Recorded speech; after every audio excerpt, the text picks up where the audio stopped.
Hello, नमस्ते, जय हिंद दोस्तों। दुनिया का सबसे शक्तिशाली देश या महाशक्तियों में से एक अमेरिका, जो आग की चपेट में जल रहा है। अमेरिका का कैलिफोर्निया राज्य, जिसका लॉस एंजलिस शहर के जंगलों में लगी आग इतनी तेज भड़की है, इतनी ज़्यादा कि कई लोगों की मृत्यु हो गई। अमेरिका मीडिया रिपोर्ट्स के मुताबिक लगभग 25 लोगों की मृत्यु हो चुकी है। 200 से अधिक लोग यहाँ पर लापता है। लगभग 23 लाख करोड़ संपत्ति को नुकसान, 12,000 से अधिक घर, 15,000 से अधिक वाहन यहाँ पर जलकर खाक हो चुके हैं। और लगभग 1.5 लाख हेक्टेयर जो भूमि है, जो इलाका है, वो पूरी तरह से जलकर खाक हो चुका है। अमेरिका का जो हॉलीवुड सिटी है, वो भी पूरी तरह से जलकर नष्ट हो चुका है। कई बिल्डिंग्स यहाँ पर जलकर ख़त्म हो चुकी है। पूरी तरह से जीव जंतु, इकोसिस्टम पूरी तरह से प्रभावित हो गया है। और अगर अभी भी काबू नहीं पाई गई इस आग पर, तो कहा जा रहा है कि लगभग 60 लाख लोग इससे प्रभावित होंगे। यहाँ पर राहत और बचाव में बहुत सारे देशों ने सपोर्ट भी किया है। अमेरिका के खुद यहाँ पर पावर फाइटर विमान है, वो आग बुझाने के पूरे प्रयास कर रहे हैं, लेकिन आग पर काबू नहीं पाया जा रहा है। आग लगने का कारण पता नहीं चला है, लेकिन यह माना जाता है कि इस समय में अमेरिका में ठंड पड़ती है।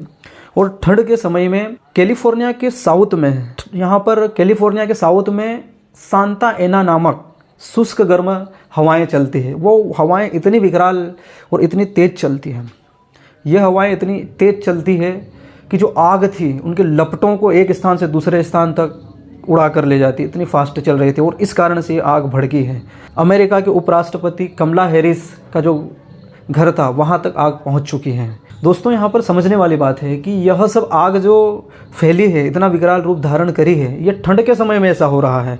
और यही आग अगर गर्मी में होती तो आप सोच सकते हो कि कितनी भयानक होती है। विश्व के देशों को और पृथ्वी ग्रह पर रहने वाले मनुष्यों को सोचना चाहिए, समझना चाहिए। ये एक ट्रेलर है कि हम जो विकास के नाम पर, तीव्र औद्योगिकरण, तीव्र शहरीकरण के नाम पर हम जो प्रकृति और पर्यावरण के साथ जो छेड़छाड़ कर रहे हैं ना, ये उसका गंभीर परिणाम है। और यहाँ पर रहने वाले मानवों को सुधर जाना चाहिए, समझना चाहिए कि अगर अभी भी हम नहीं सुधरें तो भविष्य, आने वाला समय कितना विकराल होगा। ये हम अमेरिका के जंगलों में लगी आग से देख सकते हैं। ग्लोबल वार्मिंग इतनी बढ़ चुकी है यहाँ पर, ग्रीन हाउस गैसें, कि असमय बारिश होना, असमय आगजनी होना, तरह तरह की घटनाएं, जो मौसम संबंधित घटनाएं हो रही है, ग्लोबल वार्मिंग के कारण ही हो रही है। तो हमें विकास भी इस तरह से करना है, जो प्रकृति को, जो पृथ्वी पर जो समस्त इकोसिस्टम है पूरा, उसको ध्यान में रखकर विकास करने की ज़रूरत है। क्योंकि मनुष्य प्रकृति पर काबू नहीं पा सकता है। हम आग नहीं बुझा पा रहे हैं, इससे साबित हो रहा है कि हम प्रकृति पर कंट्रोल नहीं कर सकते हैं। इसलिए हमें समझने की ज़रूरत है, और सभी लोगों को समझने की ज़रूरत है।